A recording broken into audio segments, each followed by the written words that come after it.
امر اینه، خداست که به روحش در انسان باید کار کنه. ما سهم کوچیکی داریم، اینه که زیاد زور نزنیم. تلاش این که من میارمش، من میکنمش، من آدمش میکنم، من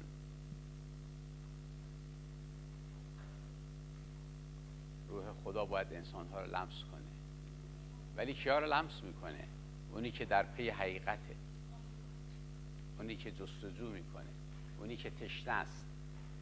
اتفاقا اونی که شاید خیلی مذهبیه، گاهی میخواد روحش رو سیراب کنه.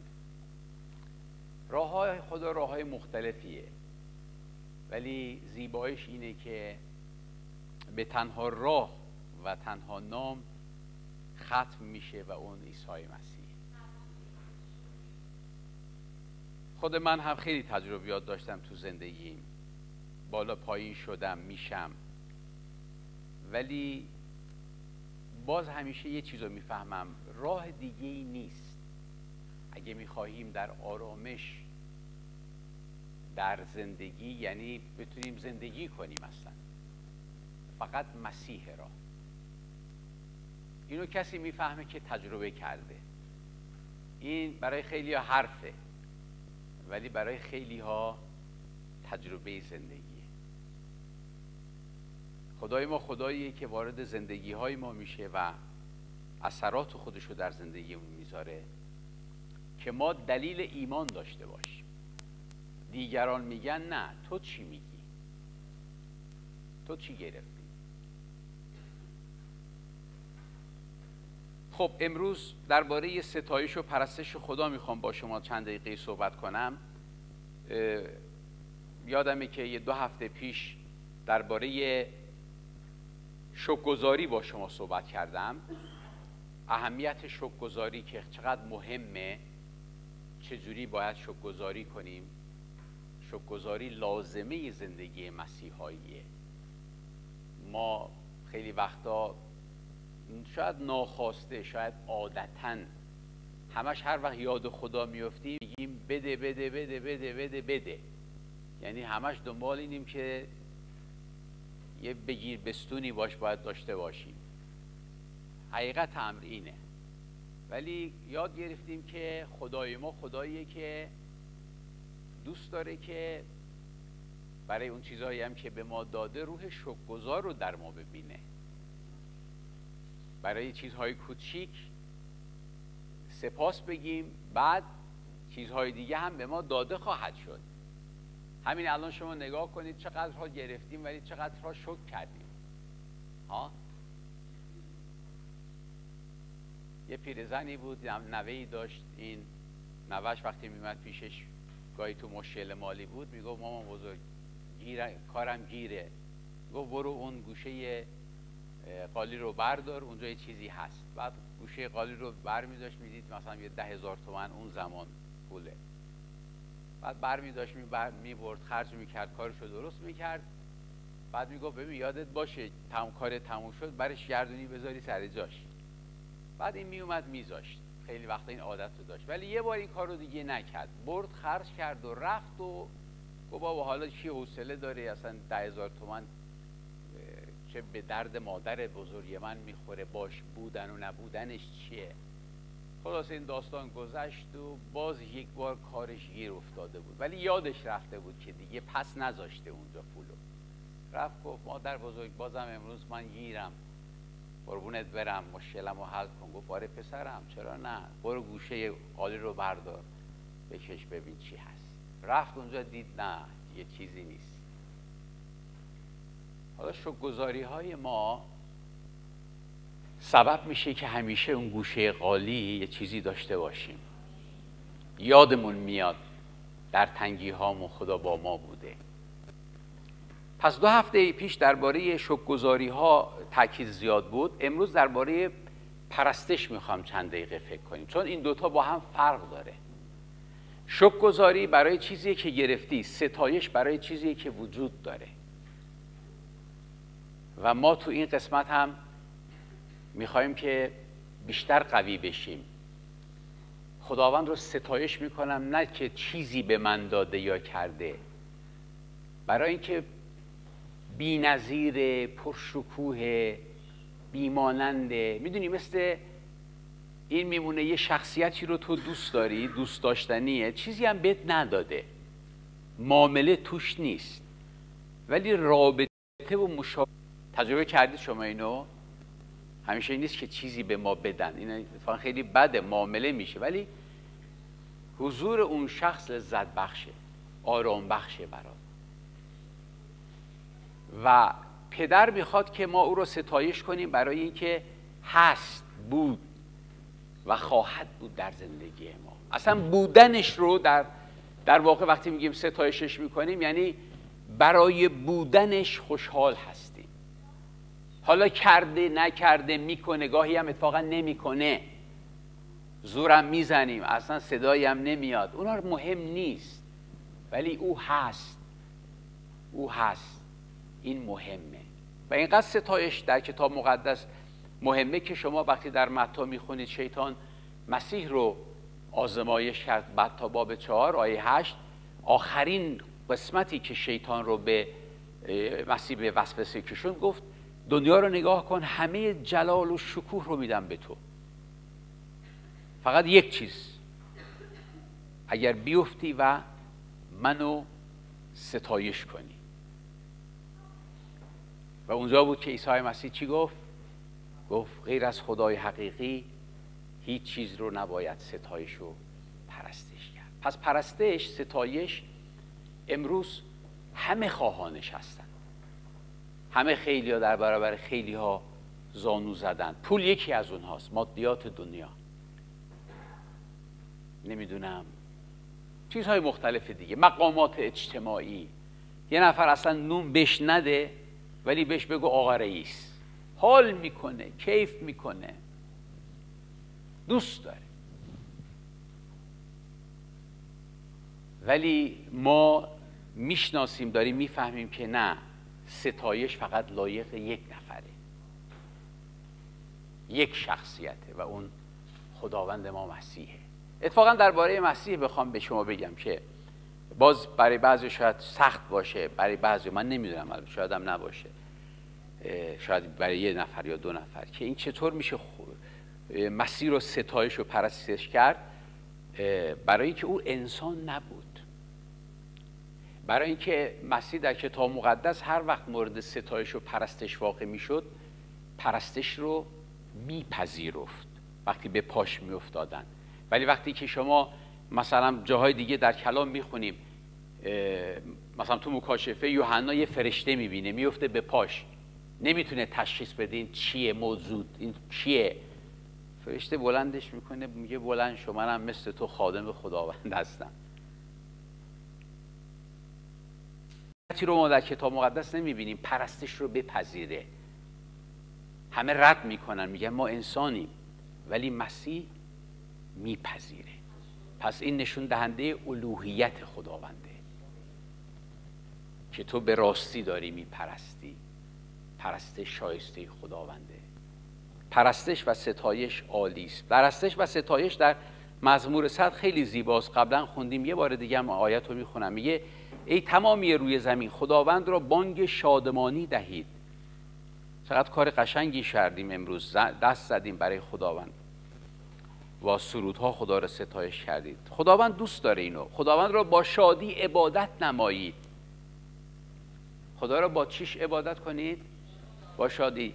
چندی پیش یه نوشته ای رو میخوندم از فریدون فرخزاد که کشته شد و آدم بیباکی بود، یه مقدار اون اوایل انقلاب خیلی سرسختانه میگفت و شاید اون موقع آدمای قوی اون موقع بودن بگن، الان دیگه زیاد آسون شد، الان همه میگن.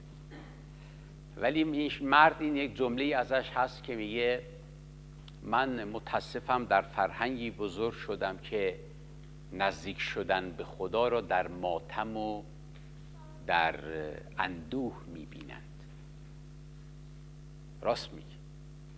اینطور یاد دادند که آقا میخوای خدا رو داشته باشی بزن تو سینت، هر چقدر بیشتر قویتر نزدیکتر میشی. گریه کن، گریه کن. بکوب سر تو روی دیوارها، آه و ناله کن. مسیح جایی که داشت رو به صلیب میرفت، یه عده داشتن براش گریه میکردن از این خانوما، بهشون گفت که برای من گریه نکنید، برای خودتون و اولاد خودتون گریه کنید. نگاه کنید اگر با چوب تر این کارو کردن، با چوب خشک چه خواهد شد. حالا اگر پس ماتمی هست، خدا نمیخواد ما برای اون بگیریم، ماتمو برای دل خودمون میگیریم که من توبه کنم. اونجایی که میگه خوشا به حال ماتمیان ملکوت از آن اونهاست، یعنی ماتم یعنی که بشین فکر کن به حال خودت. خدا مگه احتیاج داره من براش گریه کنم؟ یادم برادر از من بود، من ایمان آورده بودم، اون هنوز ایمان نیاورده بود. بعد یه روز به من گفت که اون مقام و مرام کمونیستی رو داشت و تو اون مایات اون زمان میرفت، هنوز زمان شاه هم بود، خطرناک هم بود این راه ها. بعد یه روز به من گفت که در چیزه، گفت که این تو چیه، تو کتاب مقدس رو گرفتی دستت، این همه کتاب تو دنیا هست، برو بخون ببین دنیا چی میگه، این چیه؟ گفتم بعد یه دفعه خب خدا حکمت میده اون لحظه، گفتم من نمیدونم ولی این یک کتاب به من اونقدر شادی داده که مثل تو سیگار نکشم. بعدم با این آهنگهای غمگینی که تو میذاری شب و روز ناله میکنن، من آشنا نیستم.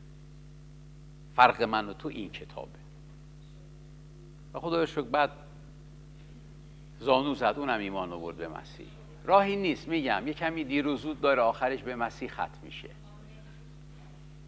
خوشبال کسی که زودتر زانوهاش خم میشه. خیلیا به ما میگن خوشبالتون که از جوانی این راه رو رفتید. ولی خب یکی هم به من گفت که برادر نینوس ما دیر یافتیم ولی خوبش رو یافتیم.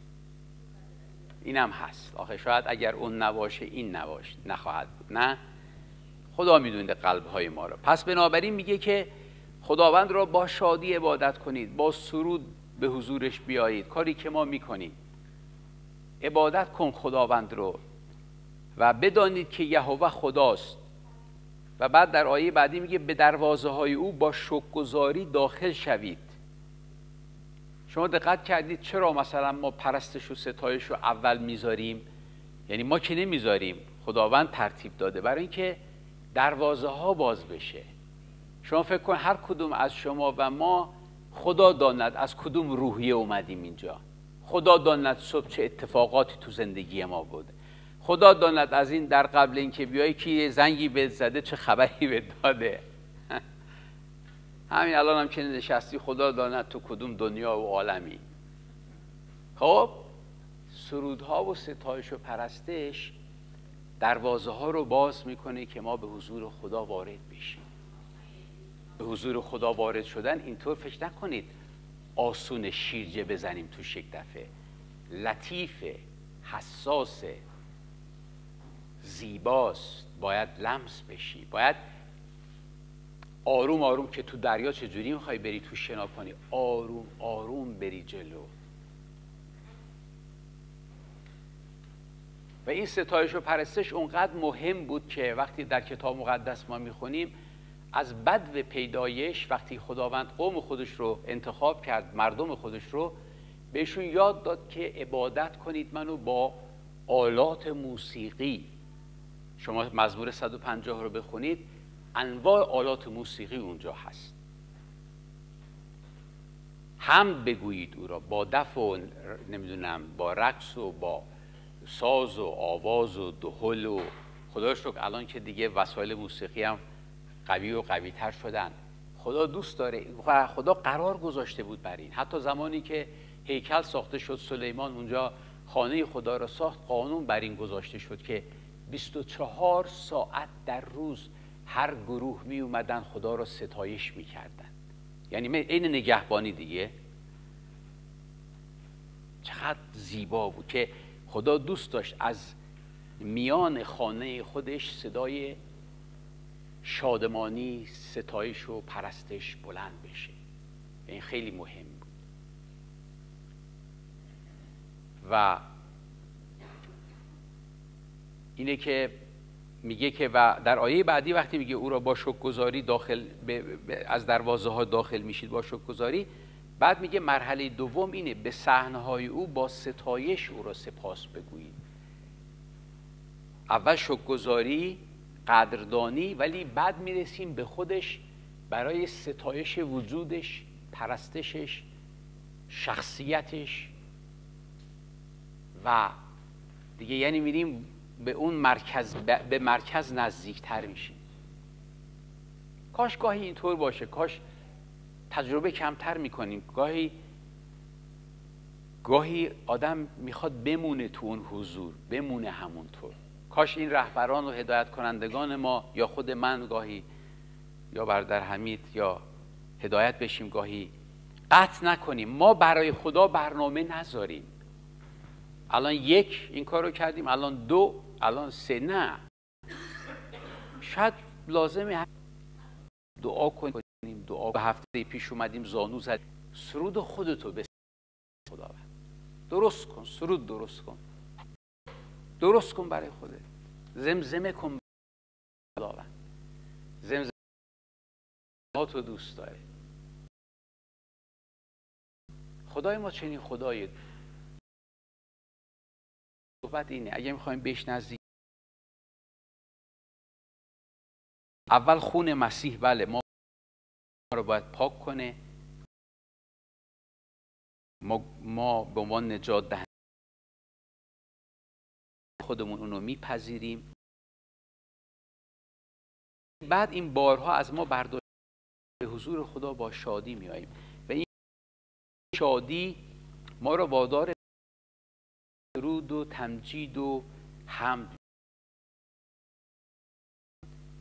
نگاه کنید توی ماشین چقدر سرود و CD ستایش و پرستش رو ردیف میکنه. ما دو سه تا بیشتر بلد نیستیم، همون عارف و منظورم کار ندارم، فکر نکنید بدا، ولی الان قدیمی ها حتی به شما گفتم وقتی میشینی خونه پرستش و ستایش رو تو عوض کن، شاید فقط سرود بخونی، اون خودش دعاست، هر کلمهش یک نیایشه، عبادته. گاهی شاید اصلا نباید بخونی، فقط CD رو بذار گوش بده، اون خودش یک ستایش و پرستش. نیستم ها اشک شادی و شوق. این مادر عزیز ما گاهی به من میگه ملیحه، درسته خواهرم؟ حرف میگه اشک شوق و شادیه، اینا غم نیست. خدا رو شکر و دلمون ما رو به حضور بریم جلو در عبادت و پرستشش، که ما براش برنامه بذاریم، 1 2 3 میشه ادامه داریم. بعضی رو میبینم جلسه تموم شده هنوز رو نیمکت نشسته. اکرم برو دنبال دلت، برو ببین روح خدا اون روز تا به کجاها میخواد تو رو ببره. و بنابراین با شکرگزاری دروازه ها باز میشه، وارد صحنه‌های خدا میشیم. در مزمور 22 خیلی آیه زیبایی هست، میگه که خداوند بر تسبیح کنندگان اسرائیل نشسته است. این خیلی زیباست.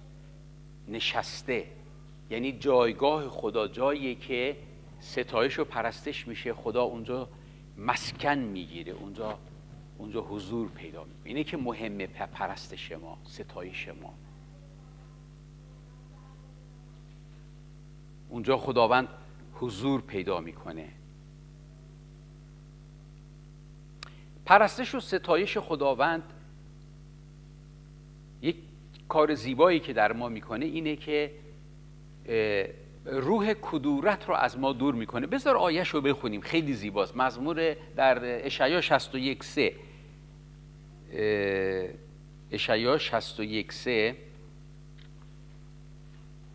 ببینید وقتی منظورمون خب پرستش میکنیم نتیجهش چی خواهد شد دیگه. من دنبال اون نتیجهش هم هستم. ما که نمیخوایم ورد بخونیم برای خودمون فقط همینطوری، نه، یه اثراتی بر ما میذاره. در 61:3 میگه که میگه تاجی به عوض خاکستر خواهم بخشید، روغن شادمانی به عوض سوگواری، ردای ستایش به جای روح یأس به آنها خواهم بخشید. روغن شادمانی به عوض سوگواری، ردای ستایش به جای روح یأس. هللویا. بذارید یه آیه دیگه در مزمور بخونیم. مزمور 30 آیه 30 مزمور 30 آیه 11 و 12.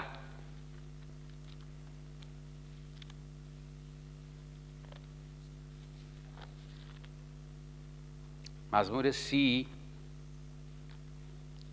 آیه 11 12.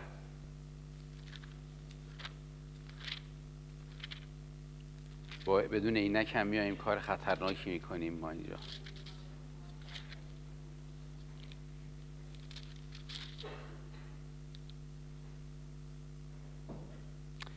تو شیون مرا، شیون میگه اینجا، شیون منو، ببخشید من فارسی دیگه.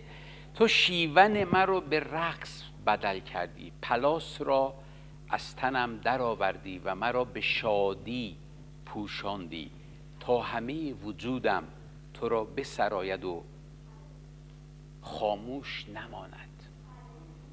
ای یهوه خدای من، تو را جاودانه شکر خواهم کرد. این یهودی‌ها در گذشته این پلاس که میگه یه نوع گونی بود، گونی زبر بود. وقتی که اینا میخواستن توبه کنن در حضور خدا، اینو به تن میکردن که آزاردهنده هست دیگه. یعنی به نوعی میخواستن به خدا بگن که ما واقعا، حتی یه جاهایی میگه مثلا در خاک و خاکستر، اونجا زانو میزدن در خاکستر، در خاک پلاس میپوشیدن، این گونی رو بر تن میکردن، شاید از زیر لباسشون بود که زبر بود مثل سوهان، اذیتشون میکرد، نشون بدن که من ناراحتم. حالا خدا برعکسش میگه که این لازم نیست، این کارا رو نکن، من برای تو شکنجه و نمیدونم مرتاض بازی نمیخوام، بلند شو بلند شو، اینا رو من بخشیدم، اینا رو من گذاشتم، بیا در حضور من شادی کن. قلب شکسته تو بیار، آفرین، روزی 10 بارم گناه کردی مهم نیست، در گناه نمان، بیا جلو، من روح شادمانی رو به تو میدم، ردای تسبیح رو به تو میپوشونم. چقدر زیباست خدای ما.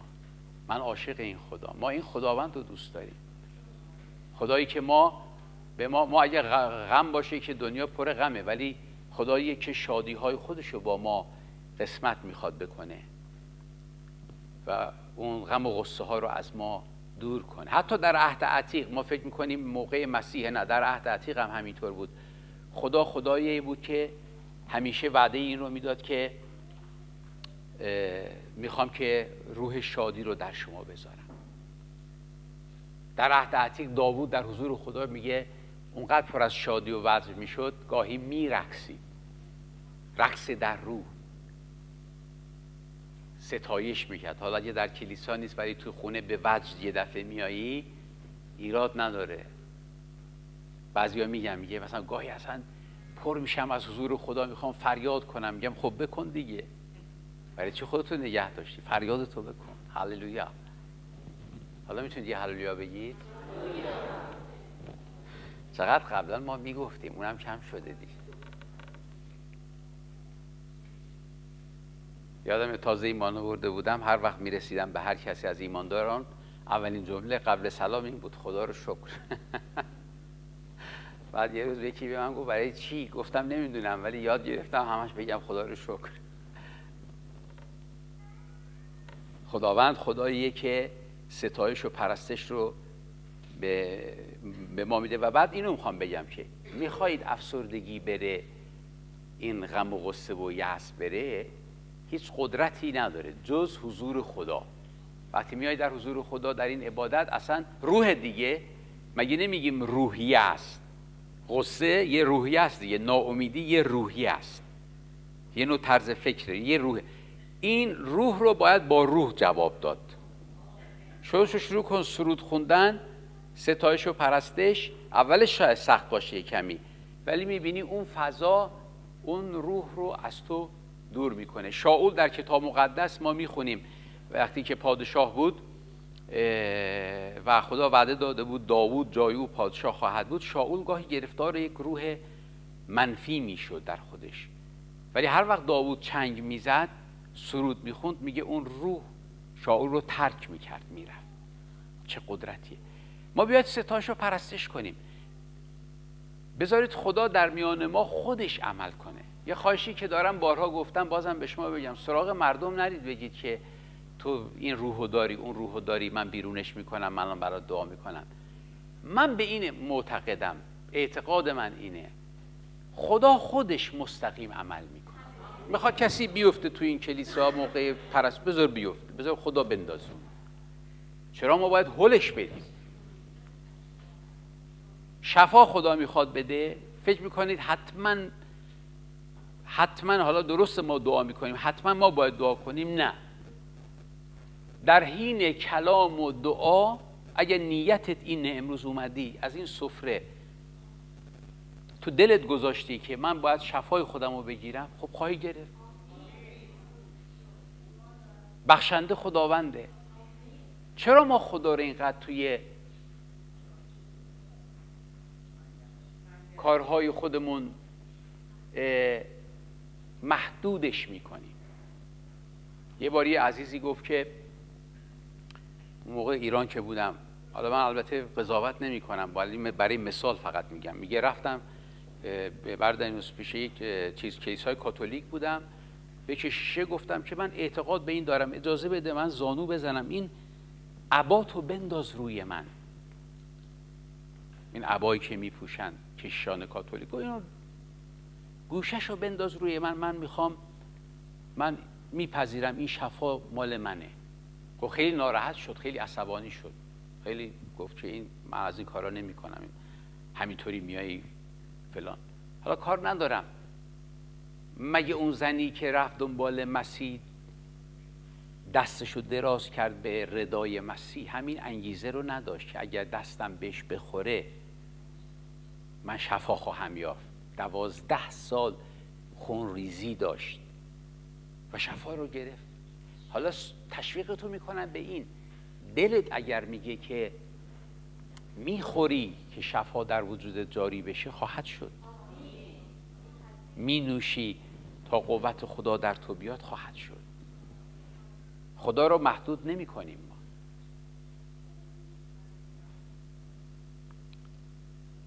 در اشعیا باب 53 آیه 4 میگه، 53 دیگه معروف ترینه دیگه، صلیب مسیح رو اونجا میبینیم. فقط این قسمت رو میخونم. آیه 4 میگه او غمهای ما رو بر خود گرفت. من گاهی به خودم هم میگم یه کمی خودخواه باشید در این مورد. بعضی خودخواهی ها خوبه. خودخواه که چرا زندگیم، چرا روزم باید بد بگذره. مشکل نه مردم هستن نه دنیاست، مشکل خودمونی. شاید هم کسی اذیتت کرده، شاید موردی هم هست ناراحتی، ولی تو و من مسیح برای همین اومده تو زندگیمون که بتونیم بر اون روحیه و اون حالت و اون مشکلمون خودمون اونو در وجودمون با مسیح حل کنیم. آمین؟ خب اگه تونستی، این خودش یه هنر بزرگه دیگه، شاد خواهی بود دیگه. با جوانایی که اومده بودن خونمون صحبت همین بود چند روز پیش. از فیلیپیان باب 4 خوندیم، میگه همیشه شاد باشید، باز میگم شاد باشید. گفتیم خب این رمزی داره دیگه، ما به هم میرسیم، مثلا میگیم خب شاد باش دیگه خواهرم، چرا شاد نیستی؟ برادر چرا شاد نیستی؟ خب اونم به ما برمیگرده میگه که اگه به این آسونی بود که من هم خودم شاد میشدم دیگه. ولی یه رمزی هست، یه رمزایی هست، راز و رمزایی در کلام هست، باید بشکافیم بدونیم. پولس اونجا بعد دیگه نمیخونیم، خوندیم با جوانان چه رازهایی وجود داشت که تونسته بود همیشه این احساس رضایت و شادی رو در وجودش همیشه داشته باشه. آدم غبطه میخوره به بعضیا، واقعا در هر احوال شادن. و من بارها گفتم خیلی ها رو اینجا دیدم که این شادی و آرامش خدا رو در اونایی میبینم و تشویق میشم که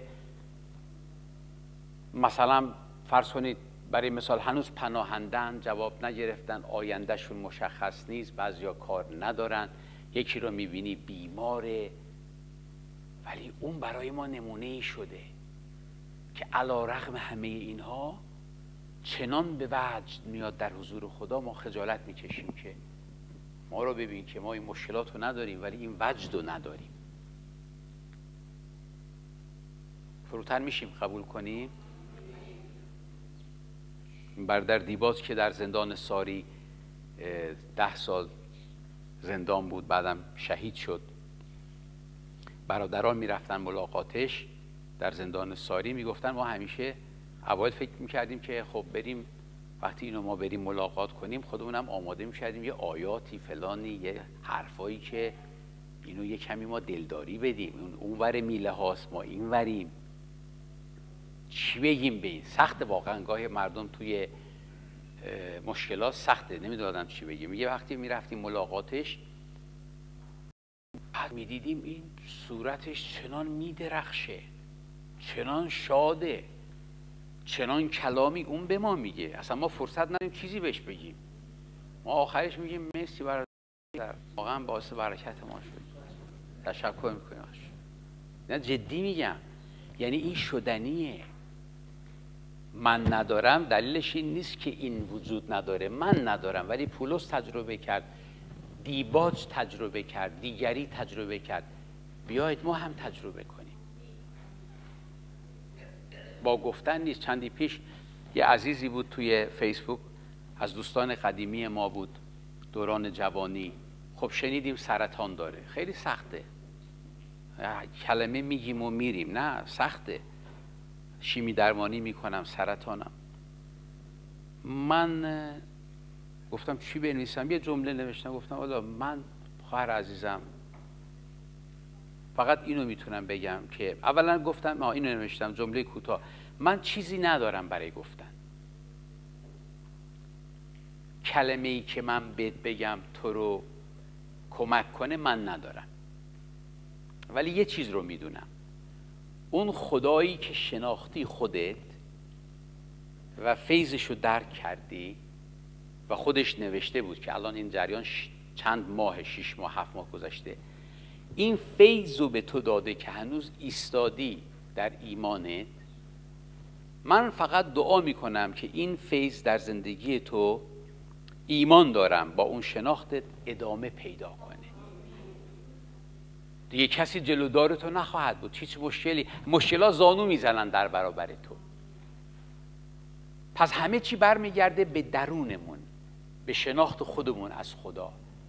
وقتی اون خداوندی او را، ستایش و پرستش او را، یگانگی او را، بی‌نظیر و بی‌مانند بودن او را درک کردیم، فهمیدیم، مخصوصا تجربه کردیم تو زندگیمون، هیچ چیز دیگه یارای ما نیست. اگه نه امروز با برادرم کشیش حمید همین صحبت بود که بعضی‌ها رو ما چجوری مثلا کمک کنیم. بعد به این نتیجه رسیدیم، خب با هم حرف میزنیم، دعا میکنیم، کاش کمک مالی بود، من دست میذاشتم جیبم یه 500 کرون به یکی میدادم، خدا رو شکر مشکلش حل شدیم. ما نمیتونیم کمکی بکنیم. حقیقت امر به شما بگم، خداوند در رابطه شخصی خودمون با اوست که وارد میدان زندگی ما میشه. به انسانها آویزون نشید. این حرفایی که گاهی میزنیم فلان برادر مثلا خادم خداست، کاش ما الان تو کلیسای اون بودیم. حالا کاشو میگفتی، حالا برو یه 6 ماه باش بعد ببینیم چی میگی. یا فلان خادمونه، آخه اینا چیزاییه که ما همه میشنویم از دور، صدای دهل برای همه ما خوشه. منم هر جا میرم میگم آرزومونه کاش شما اینجا بودید. بعد میگم من دیگه گول این حرفا رو نمیخورم، همونی که دارید مبارکتون باش بسازید، برید خدا رو هم شکر کنید، کلاتو بنداز هوا، همینو هم داری. این حرفای احساسی که اگر اون بود، اگر من اونجا بودم، اگر اون اینجا بود، اینا همه داستانهای زندگی ماست. خداوند میخواد در دل و در وجود خودت پیروزی رو به وجود بیاره. میخوای وابسته باشی به انسان، انسانی که میمیره. اصلا بعضیا من گاهی نگرانشونم، وابستن به این بچه‌هاشون. اصلا من دلنگرانی مینه، یا بچه یا مادر یا شوهر یا زن. خدایا این یه اتفاقی بیفته این چه خواهد شد؟ دلبستگی خوبه ولی وابستگی خوب نیست. دوستش داشته باش ولی وابسته نباش. هیچ چیز در این دنیا نخواهد بود. یه خانواده‌ای داشتیم ما تو ایران، اینا بچه‌هاشون که حرکت می‌کردن، اون موقع موبایل هم که نبود، میرفتیم مسافرت 10-15 ساعت با اتوبوس این ور اون ور. خدا داند اصلا ما خبر داشتن کجاییم نیستیم. حالا اینا مرتب میگفتن رسیدید زنگ بزنید، رسیدید زنگ بزنید. بعد آخرش معروف شده بود این خانواده، اسمشون و فامیلشون رو عوض کردیم، گذاشتیم خانواده دلواپسیان.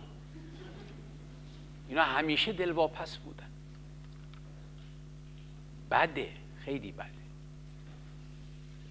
پس خداوند میخواد که در ستایش و پرستش ما را از این روح منفی، افسردگی، ناامیدی، وابستگی به انسانها، همه چیز رها میکنه و به سوی خداوند چشمان خودمون رو بلند کنه.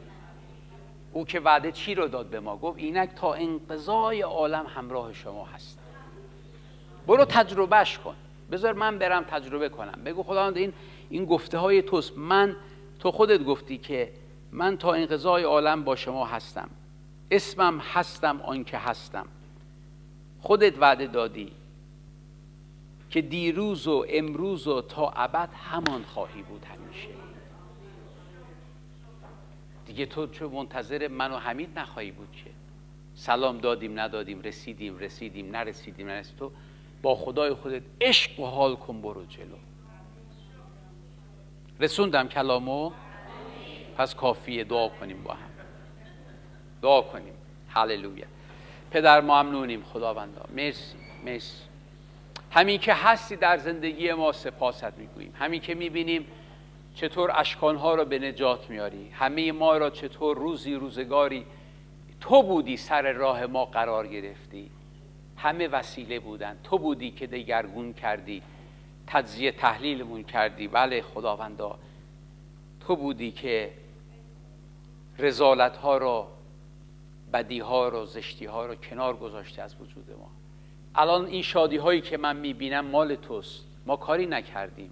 این وجد و سروری که در قوم توست که می‌سرایند و می‌خوانند، این شهادت‌های زندگی، این وفاداری، این آمدن به کلیسا، این بخشش‌ها، این خدمت‌ها، اینها هیچ کدوم را ما اجباری در انجامش نداریم، جز این که دل ما به ما میگوید بکن برای خدای خودت، ستایش کن زیرا شایسته است، زانو بزن زیرا او لایق پرستش هست. خداوند ما را و کلیسای ما و هر عزیزی وارد این کلیسا میشه، بذار فقط وابسته تو باشیم ای خداوند. ما را وارد اون عمق‌ها و روابط قوی‌تر و عمیق‌تر بساز. هیچ چیز و هیچ کس نتونه ما را از تو جدا کنه. آنچه پولس میگوید کیست ما را از این محبت الهی جدا سازد؟ نه شمشیر، نه قحطی، نه اسارت، نه توهین، نه تحقیر، نه بی‌محلی ها. هیچ چیز میدانم به که ایمان آوردم. ای پدر، خوشحالم برای اونهایی را که داری. من وقتی بهشون نگاه میکنم تشویق میشم از ایمانشون. بذار بیشتر و بیشتر بشیم، بذار بیشتر و بیشتر بشیم، در ما چیزی نبینن جز تو ای خداوندا. همونی که پولس گفت در من چیزی نیست جز مسیح در من و من در او. برسیم به اون جایی که واقعا این چنین غرق تو بشیم ای خداوندا. هللویا. امروز اونهایی که اگر با غمی باری اومدن، اگر بیماری بوده، این سفره، این تصمیم ای خداوند، این رابطه شخصیشون با تو امروز خداوند جاری کنه یک برکت جدید را تو زندگیشون ای خداوند. هللویا. پیروزمند همه ما امروز برگردیم ای خداوندا.